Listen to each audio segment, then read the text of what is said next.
परमात्मा पाप कर्म दंड को भी काट सकता है। अभी तक जिस भी संत व महापुरुष से मिले उन्होंने यही बताया कि पाप कर्म फल भोगने से ही समाप्त होगा। वह प्रभु कौन है? वो जो पाप को काट देता है, काल के बंधन से छुड़वा देता है। उसका वास्तविक नाम क्या है? पूजा की विधि क्या है? ये सभी प्रश्नवाचक चिन्ह पूर्ण रूप से हटाने के लिए अवश्य सुने जगत गुरु तत्वदर्शी संत रामपाल जी महाराज के अमृत वचन, सभी पवित्र शास्त्रों के आधार पर। सत साहेब। आल सत गुरु अचल दिगंबर खीर हैं, भक्ति हेत कायादर आए, अवगत सहत कबीर हैं।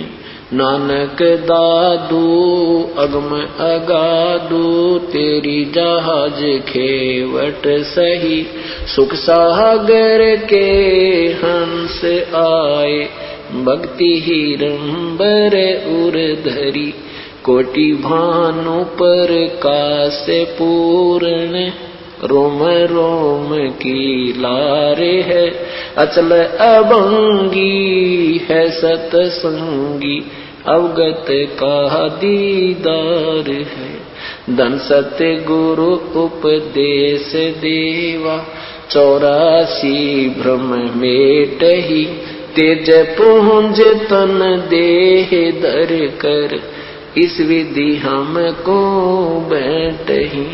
शब्द निवास आकाश वाणी, यो सतगुरु का रूप है, चंद सूर ना पवन पानी, न जा छाया धूप है।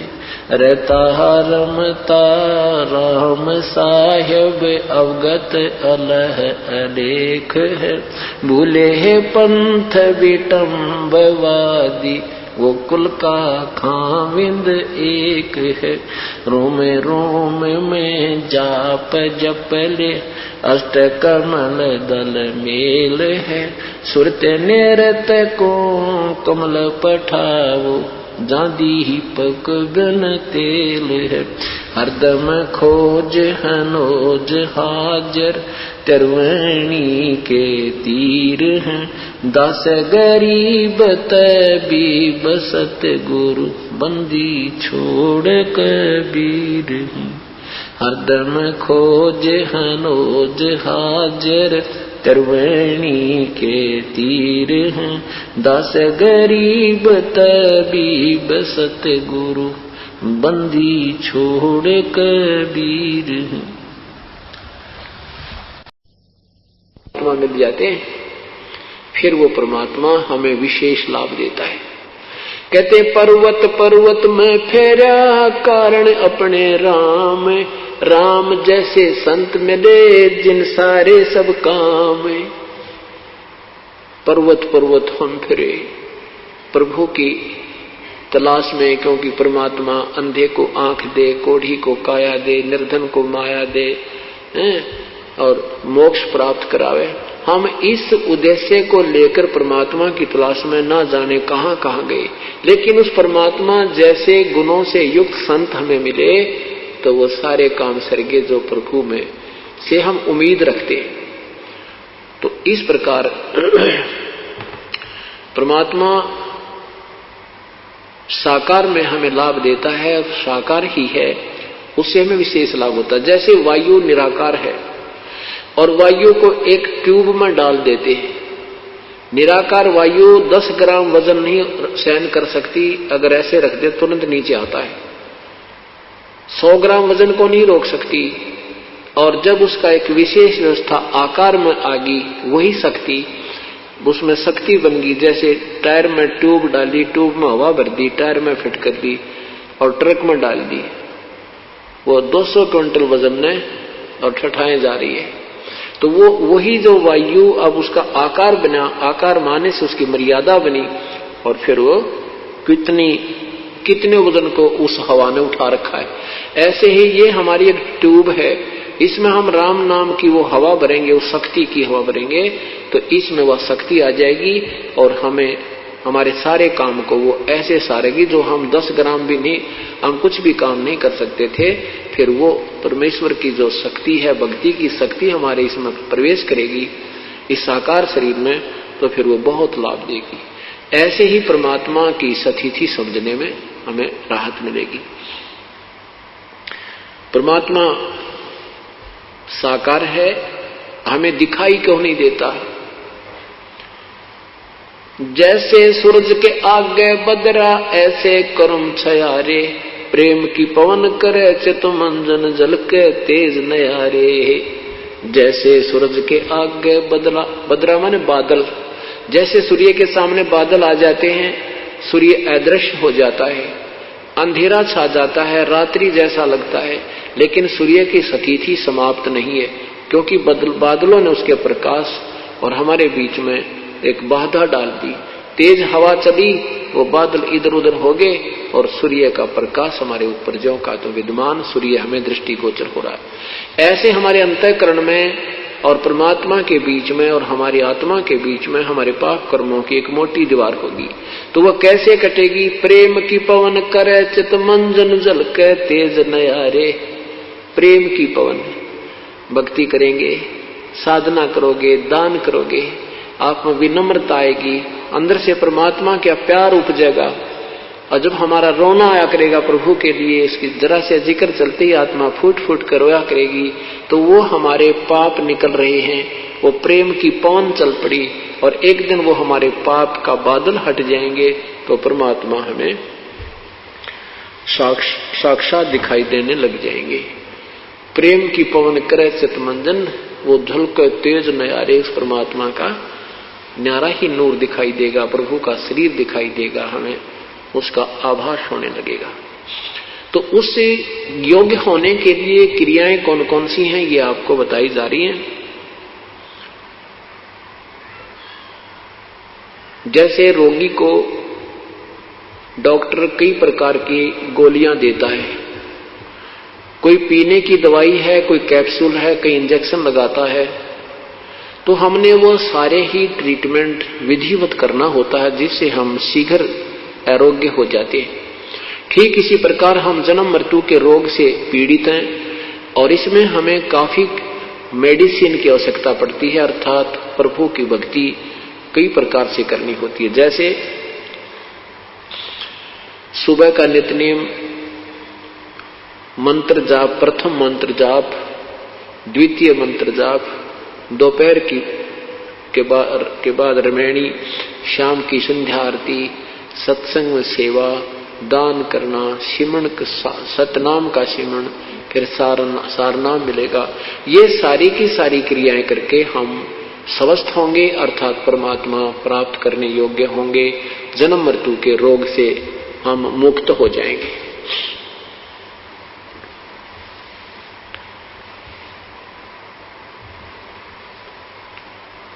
अब जो साधनाएं हम सुना करते थे, ऋषियों संतों को देखा करते थे, कैसे कैसे वो साधना करते थे, कोई कुछ करता है, कोई कैसे साधना बताते थे, कोई ऊपर ने पैर करके, कोई ढूंढे लाके, कोई किसी प्रकार से कर रहा है, कोई किसी प्रकार से कर रहा था, तो वो साधनाएं ठीक नहीं थी।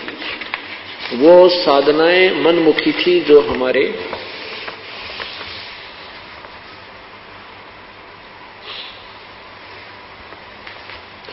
और ये सब काल ने हमारे ऊपर जाल फैला रखा है, इसको सतमार्ग पर नहीं लगने देता प्राणी को।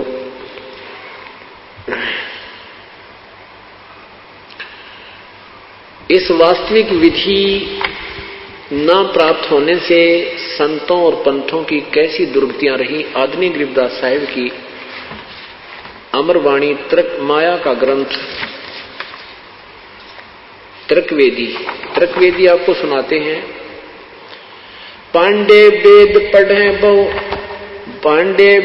पढ़े क्या होई, घट अंदर की खबर न जाने, दौरा लूटे तो ही। एक गुदरी एक धागा, पांच तरंग भीना बागा, हाड चाम का सकल पसारा, सब गट एक बोलन हारा। ब्रह्म वेद भूलो मत कोहू, सब गट एक गुद्दा लोहू। भगद्वार सब आव जाही, ऊंच नीच कहां भिन्न बताही। आपको माया का ग्रंथ सुनाते हैं। ब्रह्म जोगनी जालम दूती, सुर नर मुनि जन खाए बेगूती। दोनों दीन चले दे धाई, सठ दर्शन को ठोर न पाई।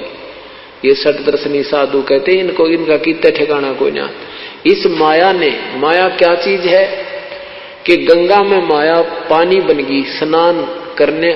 जैसे आपने सुबह सुना था कि एक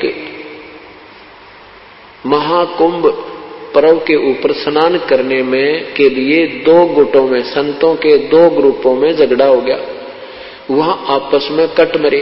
तो वहां माया ने उस गंगा के पानी का रूप धारण कर लिया। वहां वो गंगा का पानी माया बन गई, अर्थात वो जाल बन गया, उनके विनाश का कारण बन गया। प्रथम स्नान करने के ऊपर ही वो विनाश कर बैठे। क्या बताते हैं? तो ऐसे इस माया ने जैसे मान बढ़ाई, ये भी माया है। और सिद्धि जिसमें आ गई वो सिद्धि भी माया है। जैसे दुर्वासा जी में सिद्धि आ गई, वांडी पाक गया और विनाश कर दिया कौरवों को, उनको यादों को श्राप दे दिया, उनका सर्वनाश हो गया। चुनक ऋषि जी ने सिद्धि की, वो माया उसके पास होगी, वो धन हो गया उसका, वो माया होगी। उसने बेहतरक्षोणी सेना का, मानधाता चक्रवर्ती की, राजा की बेहतरक्षोणी सेना का विनाश कर दिया। तो यहाँ क्या बताते हैं कि ये माया इस जीव को सतमार्ग पर नहीं लगने देती।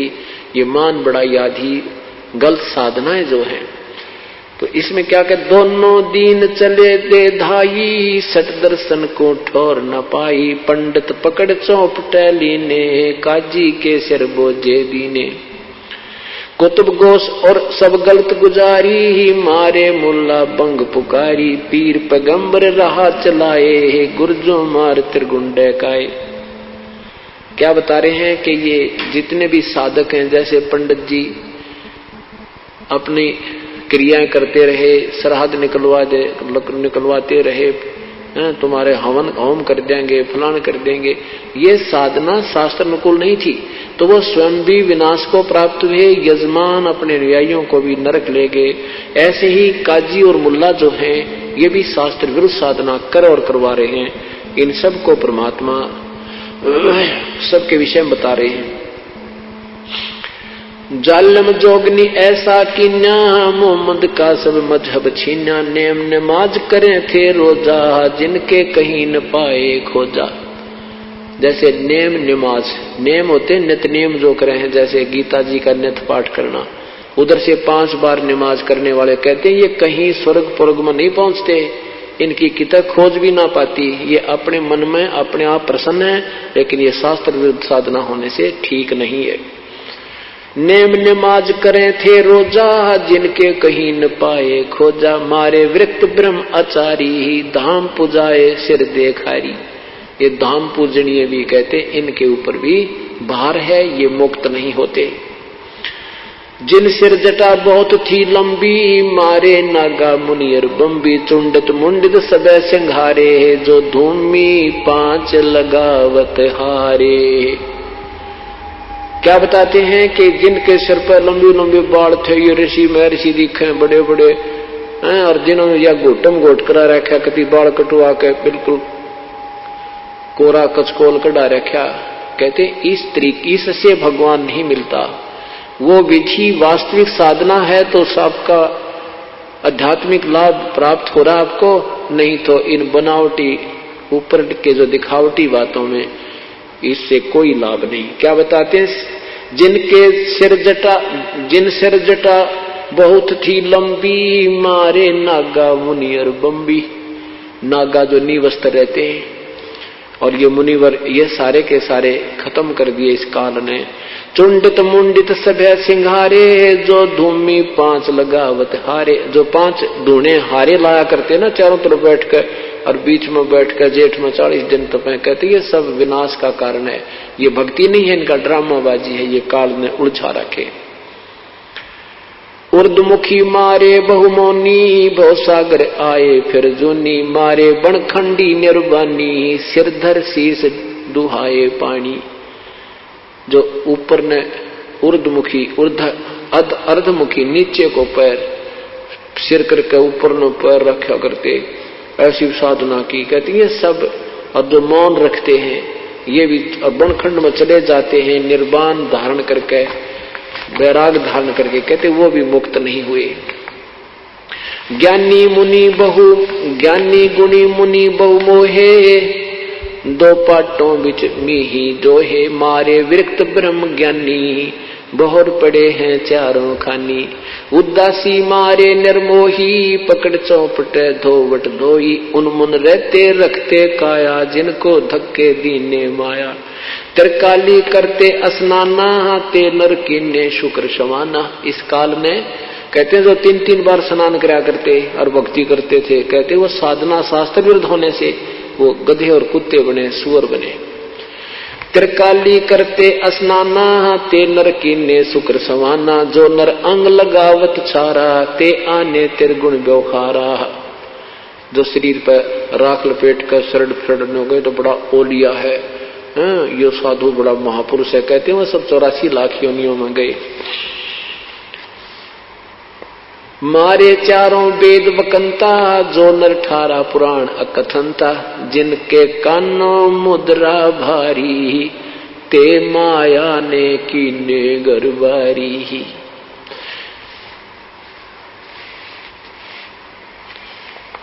अब क्या बताते हैं परमात्मा, इंद्रिय जीत रति कर डारे, जिनके मोंढे कीने कारे। चुंडित मुंडित गुफा धारी, जिनको जोग निम लागी प्यारी। नागा नगन रहे बन माही, सो दो जग की राह चलाही। बन बस्ती के सभी मारे, धर्मराय की नगरी डारे। गए रसातल रा न पाए, जम की जाली जीव बंधाए। पंथी पंथ न पावे कोहू, दुर्लभ देश दूर घर बेऊ। 3 लोक जिन चुन चुन, 14 लोक पड़े जम जाला। दुर्मति जोगन रूप विशाला। 3 लोक जिन चुन चुन खाए, 14 तपक सबे डकाए। ब्रह्मांड 21 सोर शराबा, मुगदर मार गुरज बहुराबा। कौम छतीस रीत सब दुनिया, जोगनी छत्रपति बड़हनिया। अनाथ जीव की कौन चुलावे, योद्धा भूप लिए बड़दावे। होते दुर्योधन से राजा, जिस घर घुरते अनगिन बाजा। होते वीर 71 भाई, 11 सोनी की ठकुराई। 64 योगनी 52 बीरा, जिनके खप्पर भरे नथीरा। पांडों डोबे पकड़ हिमालय, 18 सोनी खाई काले। चकवे चक छत्रपति बहुसाजा, जिनके उदय अस्त बिच राजा। ब्रह्म योगनी सब डकाए, जिनके गाम ठाम नहीं पाए। हिरणा कुष्ठे राम सरीखा, जिन अपना नाम चलाया टीका। वैसे जमजोरा ने लूटे, उदर विनाश किए घर घट फूटे है।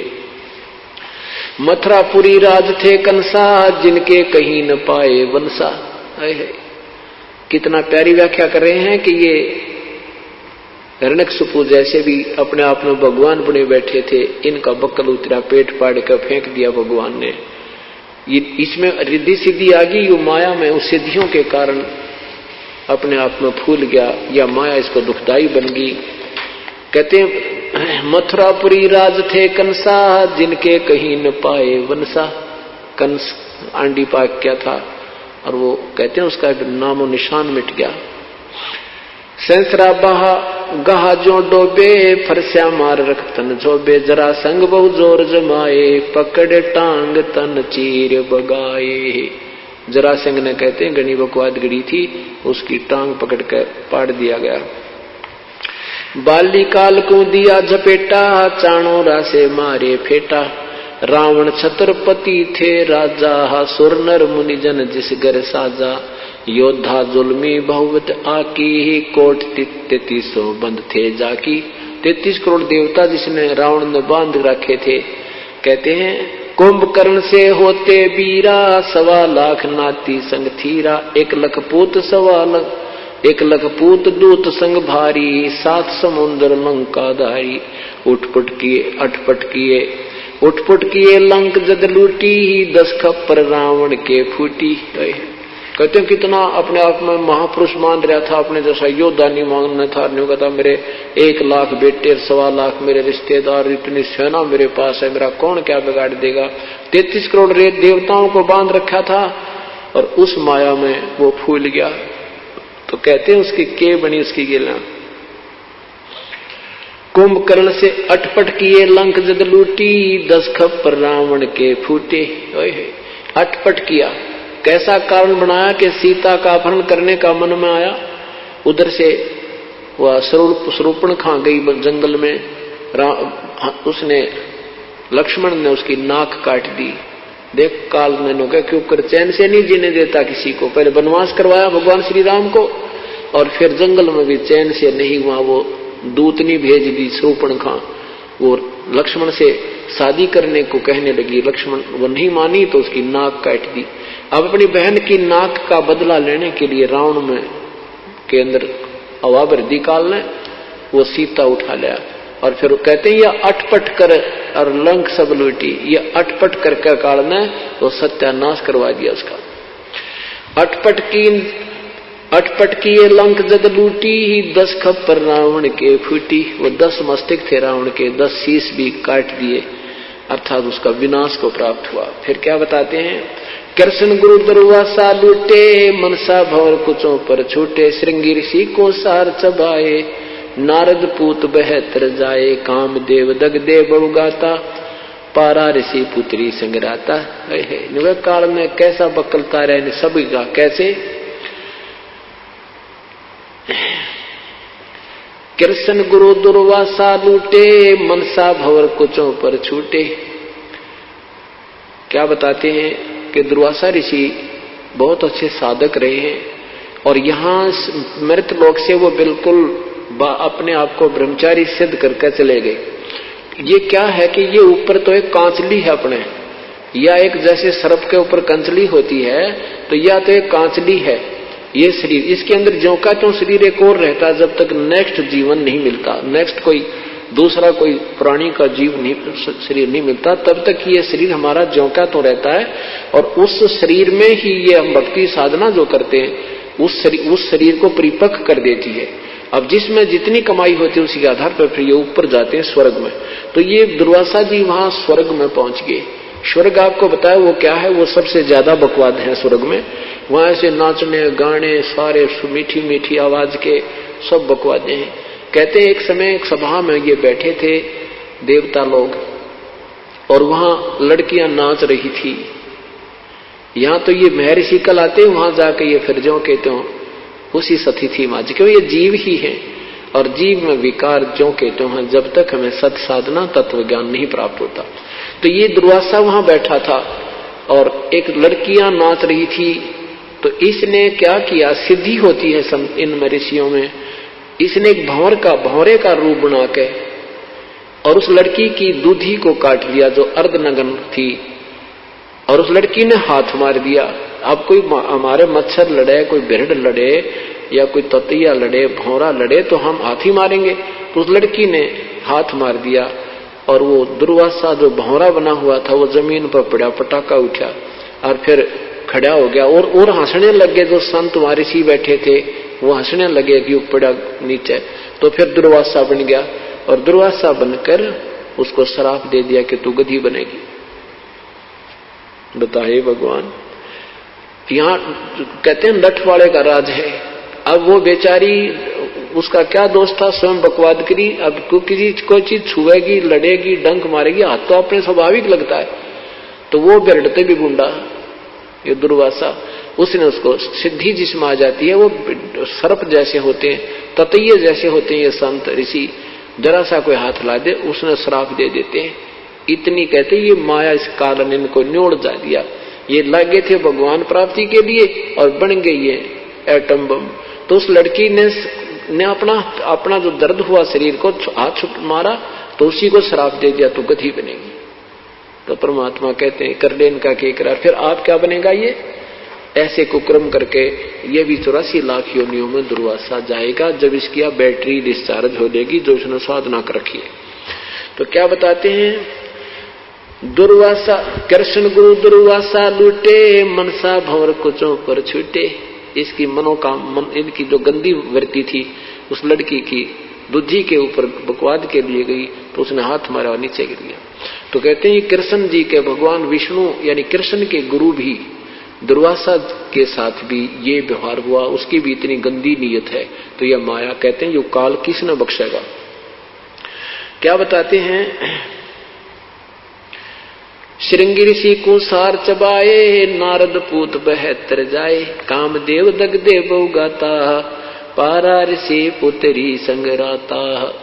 इन महापुरुषों की हिस्ट्री खोला गरीबदास भगवान, गरीबदास साहिब जी कि ये तुम क्या मानते थे, ये थे क्या अंदर से?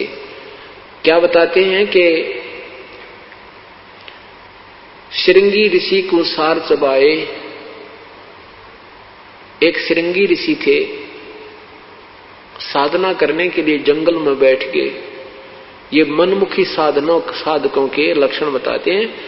शास्त्र विधि को त्याग कर जो मनमानी पूजा करते हैं, बहुत ये क्या करते थे कि अभी भक्ति करेंगे उससे पहले शरीर को साध लेते हैं ताकि कम आहार की आवश्यकता पड़े, कम व्यवहार की आवश्यकता। इस प्रकार काफी एक प्राणायाम आदि करके एक नाभि के पास, नाभि जो अपनी सूंडी है, इस नाभि है, नाभि के सब नाड़ियां नाभि से संबंधित हैं और इन नाड़ियों के नाभि की नाड़ियों को एक नाड़ी और है, इसको नागनी बोलते हैं, नागफनी।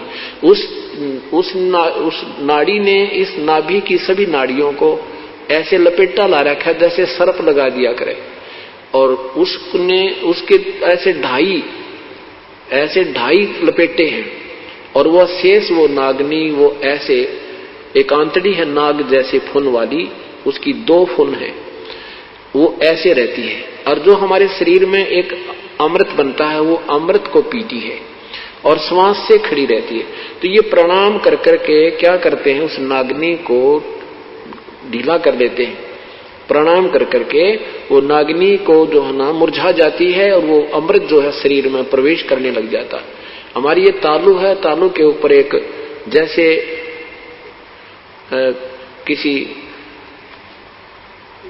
जैसे अंडा होता है, अंडे का छिलका होता है और अंडे के छिलके को और बीचों बीच काटते थोड़ा सा रह जाए, वो जैसे एक कटोरा सा होता है, उसकी छोटी सतही समझ लो बिल्कुल 1/2 सेंटीमीटर, इतने सतही का 1 सेंटीमीटर इतनी सतही का हमारे तालू के ऊपर एक ऐसे कटोरे टाइप की एक सतही बनी हुई है और उसके बीच नीचे बिल्कुल उसमें एक सुराख है। उस सुराख के ऊपर एक छोटी सी पत्ती रखी है, आंत सी पड़ी है, जैसे छोटी सी पत्ती होती है बेल की, बिल्कुल वाल टाइप जैसे वाल टिका होता है। तो इस तालू का अभ्यास करने से ऐसे जो खेचरी मुद्रा लगाते हैं तो उससे क्या होता है कि वो जरा सा तालू उसके जो उस अमृत को रोके हुए होता है वो थोड़ा सा खिसक जाता है, वो फिर नीचे आता है, नीचे आकर के फिर ये नाभि पर आता है और नाभि अगर वो नागनी ना पीवे, वो नागफणी नहीं पीवे तो ये सारा उसी अमृत से इस शरीर में इतना जो ना सरूर सा हो जाता है कि भूख लगनी बंद हो जाती है और निंद्रा आनी बंद हो जाती है। तो उसके अभ्यास में भी हमें कम से कम 20 वर्ष लग जाते उसको प्रफुल्लित करने में। ये पुराने समय के काम हैं, ये लगे रहते, ठाली बैठे थे ऋषि लोग, लाखों वर्ष की उम्र होती थी, ये बकवादाम लगे रहते, लेकिन वो साधना परमात्मा पाने की फिर भी नहीं है। वो तो साधना शास्त्र विरुद्ध है और शास्त्र अनुकूल साधना बिल्कुल सिंपल सी है, ये नहीं करनी थी। फिर भी उन ऋषियों को जिन्होंने शास्त्र में साधना की और इस माया ने काल के जाल ने कुकर भरमा दिए, तो उस श्रृंगी ऋषि ने अभ्यास कर लिया अल्प आहार करने का। पहले आहार अपना साधना की, शरीर को शोधा ऐसे, और फिर इतनी साधना कर ली कि दिन में एक बार एक वृक्ष की छाल के ऐसे जीभ लगाता, उसी से तृप्त हो जाता और वहीं बैठा उसकी तरफ मुख करके अपना वो ध्यान लगाता रहता। एक दिन वो श्रृंगी ऋषि अयोध्या के पास आ गया। अयोध्या के पास जंगल में, बिल्कुल निकटतम जंगल में, नगर के आसपास जो सब ने दिखाई दे, रास्ते के आसपास ही बैठ गया। सारे अयोध्या नगरी में एक चर्चा का विषय होगा कि ऐसा साधु आया है, 1 महीना हो गया है, बिल्कुल आहार नहीं करता, एक बार वृक्ष के छाल के ऐसे जीभ से चाटता है, सारा दिन ऐसे बैठा रहता है। बहुत चर्चा का विषय हुआ, लोग देखने गए, जवान अवस्था थी, सुंदर शरीर ज्यों का त्यों, और आहार कुछ नहीं कर रहा, तो बहुत ज्यादा प्रभावित लोग हो गए। राजा दशरथ की बेटी शांता, जो श्री रामचंद्र से बड़ी थी, रामचंद्र हर तो फिर बाद में हुए हैं, बहुत बाद में, वो शांता जो है जवान थी, उसके बाद कोई पुत्र नहीं था, कौशल्या की पुत्री थी वो। उसके बाद राजा को कोई संतान नहीं थी, तो इकलौती पुत्री थी। इकलौता बच्चा ज्यादा ही लाडला होता है, तो वो लड़की अन्य सहेलियों के साथ उस ऋषि को देखने गई। शांता उस ऋषि को देख करके उस पर आसक्त होगी। उसने किसी संत से, ऋषि से, अन्य ऋषि से पूछा कि ये संत कैसे आंखें खोले, कैसे ये संसार व्यवहार में यानी देखे, हमारी तरफ संसार को देखे। तो उस ऋषि ने बताया कि जहां वो जीवा लगाता है वहां पर थोड़ा सा शहद लगा देना। अब राजा की लड़की ने कौन टोके, राजा की लड़की ने जाकर के जहां वो जीभा लगाता था दिन में एक बार, उसके वहां थोड़ा सा शहद लगा दिया वृक्ष के। अब पहले ऋषि एक बार जीभा लगाता था, उस दिन 3 बार लगाई उसने, आनंद से आया, वो शहद अंदर गया, अगले दिन फिर लगा दी। तीसरे दिन ऋषि ने आंखें खोल ली और शांता खीर बनाकर लेके पी थी। कहने का भाव ये है कि ऋषि फिर आहार करने लग गया। फिर ऋषि, अब शांता उस ऋषि के साथ चली गई। कहने का भाव उन्होंने अपना शादी कर ली और राजा दशरथ की इच्छा के विरुद्ध कर ली। तो राजा दशरथ ने किसी अन्य राजा से कहा कि हम क्षत्रिय हैं, ये ब्राह्मण है और हमारी इसमें इंसल्ट होती है, आप इसको गोद ले लो, लड़की को आप शादी कर देना। कहने का भाव ये है कि परमात्मा क्या बताते हैं, श्रृंगी ऋषि को सार चबाए, नारद पूत बहतर जाए। अब परमात्मा कहते हैं जब तक अपूर्ण संत पूर्ण परमात्मा की शरण में आकर विधिवत साधना नहीं करोगे, यूं काल न्यो नचाए जागा तुमने। क्या बताते हैं, एक बार नारद जी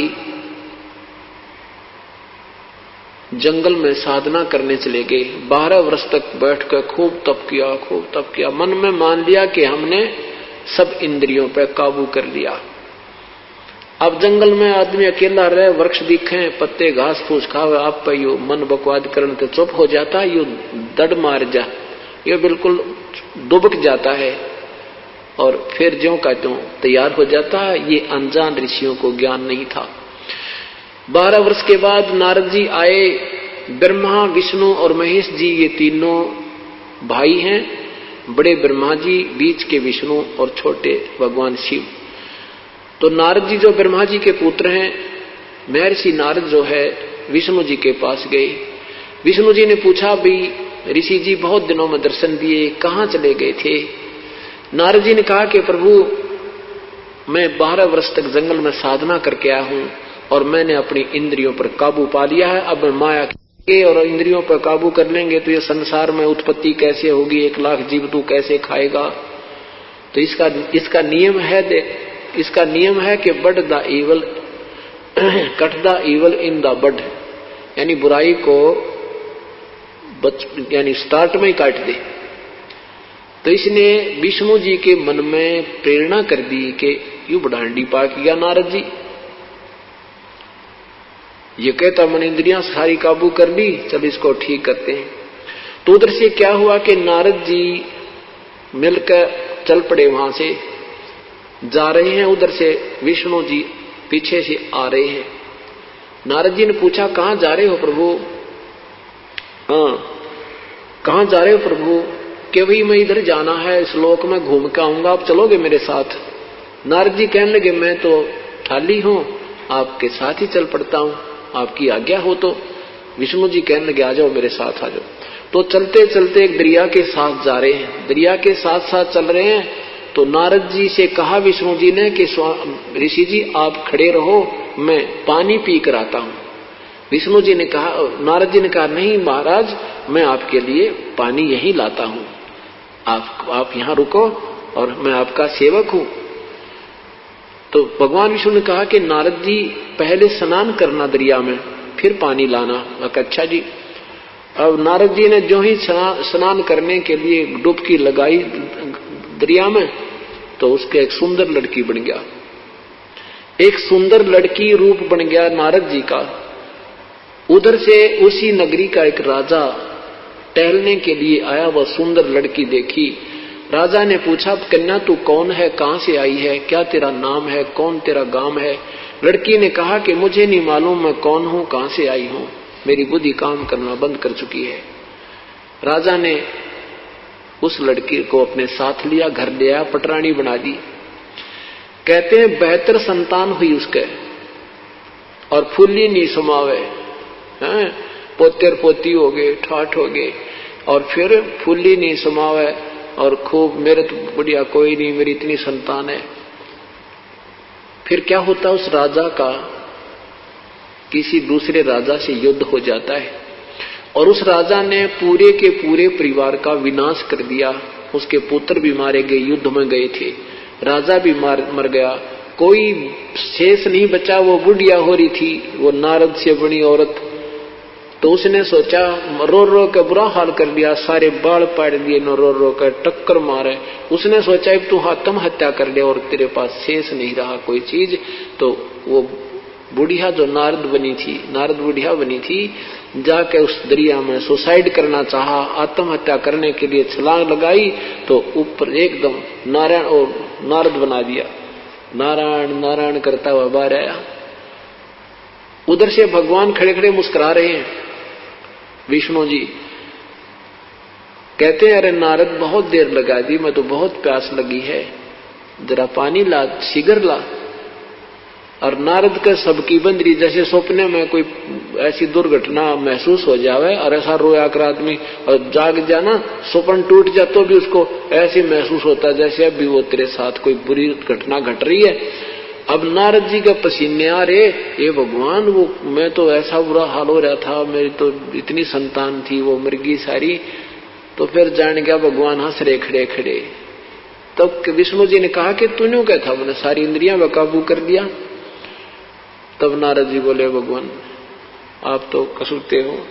तो कहने का भाव यह कहते हैं कि श्रृंगी ऋषि को सार चबाए, नारद पूत 72 जाए, काम देव दग देव गाता, पारा ऋषि पुत्री संगराता।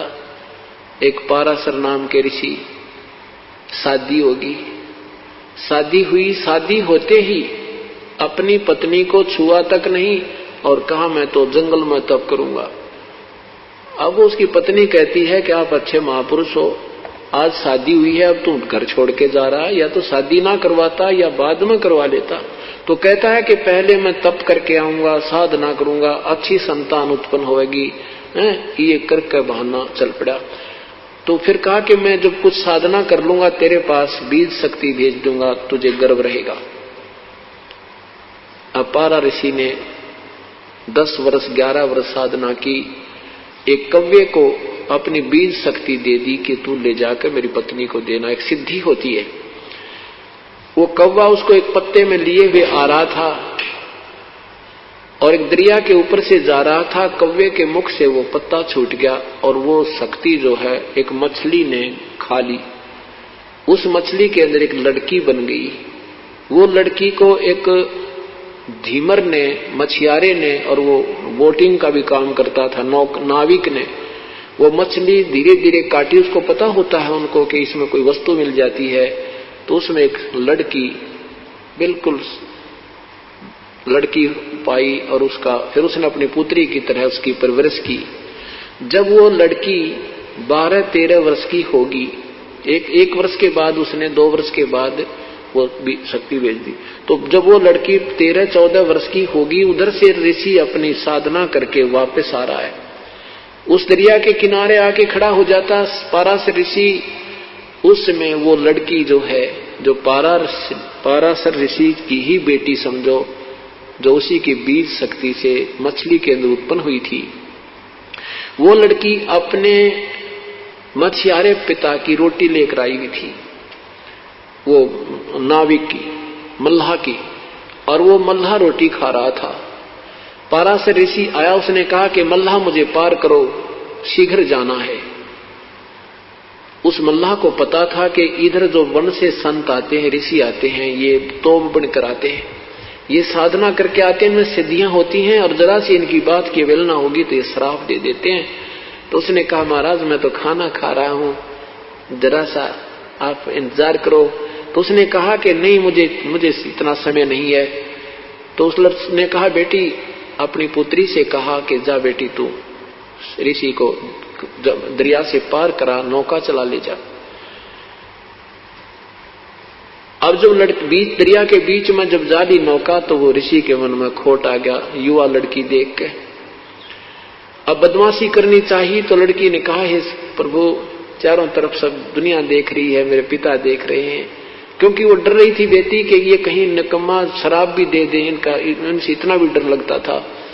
अपनी बचाव करना चाहती है। तो ऋषि ने क्या किया, वो सिद्धि तय जल उठाया और चारों तरफ धुंध कर दी। माया का संसार है, कदम कदम पर धोखा है, शरण ले लो सतगुरु की, यही सुनहरा मौका है।